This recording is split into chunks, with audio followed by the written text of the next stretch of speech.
Iran সংকট ঘিরে উত্তেজনা যখন তুঙ্গে তখন মিত্র দেশগুলোর দিকেই আঙুল তুলেছেন মার্কিন প্রেসিডেন্ট ডোনাল্ড ট্রাম্প। প্রশ্ন উঠছে, এটি কি কেবল সামরিক কৌশল নাকি এর পেছনে আরও বড় কোনো ভূ-রাজনৈতিক হিসেব রয়েছে?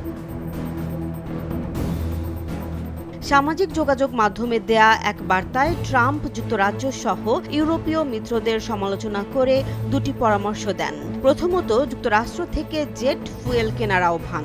দ্বিতীয়ত, সরাসরি স্ট্রেইট অফ হরমুজে গিয়ে নিয়ন্ত্রণ নেয়ার কথা বলেন তিনি, যা বিশ্ব জ্বালানি সরবরাহের অন্যতম গুরুত্বপূর্ণ রুট।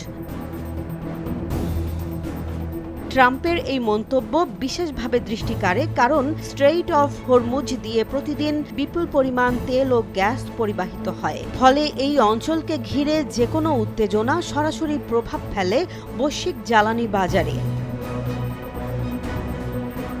একই সঙ্গে ফ্রান্সের বিরুদ্ধে অসহযোগিতার অভিযোগ তোলেন ট্রাম্প। তার দাবি, ফ্রান্স রসদ বোঝাই মার্কিন বিমানকে তাদের আকাশসীমা ব্যবহারের অনুমতি দেয়নি। এর মাধ্যমে ইউরোপীয় দেশগুলোর ভিন্ন অবস্থান আরও স্পষ্ট হয়ে উঠেছে।